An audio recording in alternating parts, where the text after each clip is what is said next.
compon principalment de dues parts.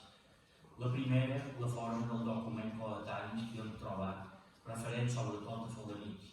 Segueix un punt de 300 anys i ve després, a la segona part, composta per les cròniques del diari Ciutadans a partir del segle XIX i XX, així com també els comentaris que han anat fent els historiadors, uns a favor i altres en contra de la germania del seu catolicisme. Efectivament, coincidint amb el període liberal del segle XIX, veiem com l'any 1822 surt a llum un periòdic titulat El Eco de Colom, que, com el nom indica, reivindicava les idees de Joan Colom. Al mateix temps es va desprendre el crani, ja fragmentat, de Joanot, que havia estat exposat a la vergonya pública per espai de 3 segles. Quan l'any 1840, durant la regència del general Espartero, pujà al poder del Partit Progressista, uns quants intel·lectuals protegits per les autoritats volgueren ressuscitar la memòria de Joan Colom i li reteren un gran homenatge. I així va ser.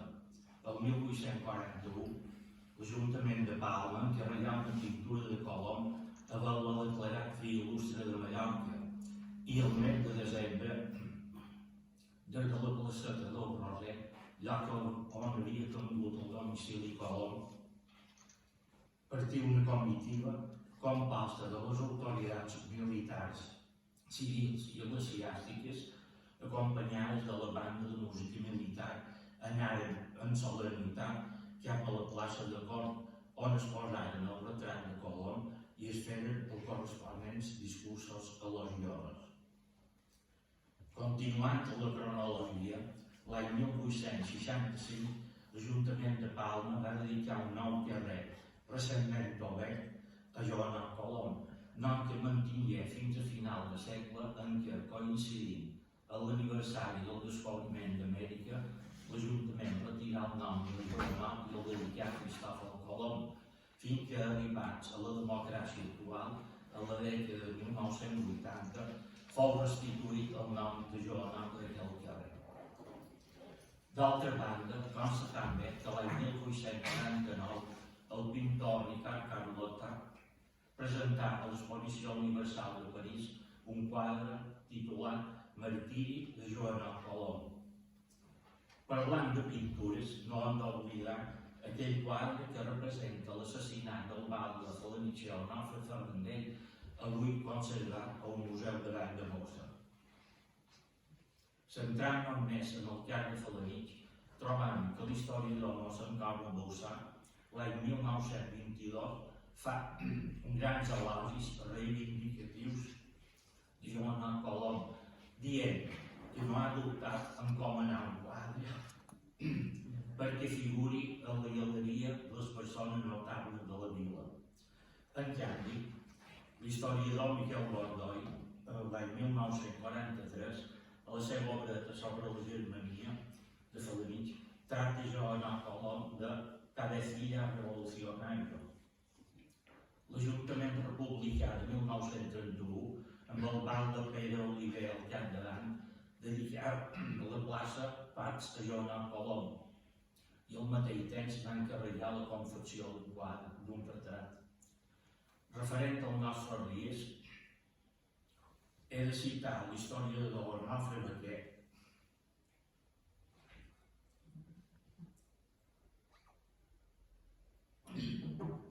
que durant les seves investigacions ha trobat documentació personal i familiar de Joan Colom. Al final del llibre he posat un apèndix o un afegitó per ampliar la biografia, però també per a destacar el que diuen de Joan i el seu germà Francesc les informacions judicials que es feren l'any 1523, on surten en detall aspectes personals de la revolta i el seu capdís.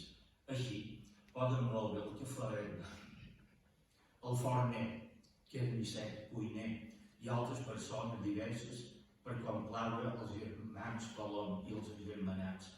Un els regalà 2 botes de vi grec, que era un vi d'alta qualitat, com a la malvasia. Suscitar el cop ameller que feia el vestit de malla els dos germans. Un testimoni diu que Joan Colom no és tan dolent com el pinten, i així altres casos semblants. Abans d'acabar, vull fer un comentari referent a les il·lustracions.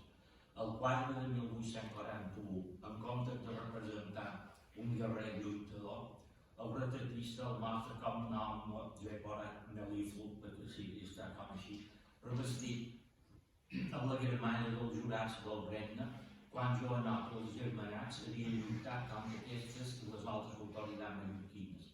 Pocs anys després, el 1853, sortí imprès a Madrid el llibre Los mártires de la libertad espanyola, i el litògraf que feu les il·lustracions representa Colom amb el barret posat com el barreter que era el seu ofici. Arribats a la dècada de 1990 i primers del 2000, l'escultor flamenc Jaume Amí es mostrà partidari de Joan Colom i elaborà diverses escultures, destacant el seu patiment i martiri.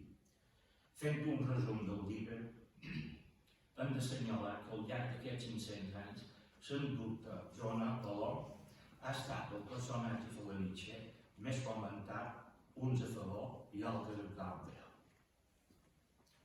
Finalment, vull agrair l'amabilitat i gentilesa que ha tingut Miquel Barceló de fer el buit de la coberta i també haver-me encoratjat, juntament amb Andreu Manresa, fer aquest plec de documents. I com no podia ser d'altra manera, agrair a l'Ajuntament i al Consell de Mallorca el seu patrocini i al públic per la seva assistència. Moltes gràcies.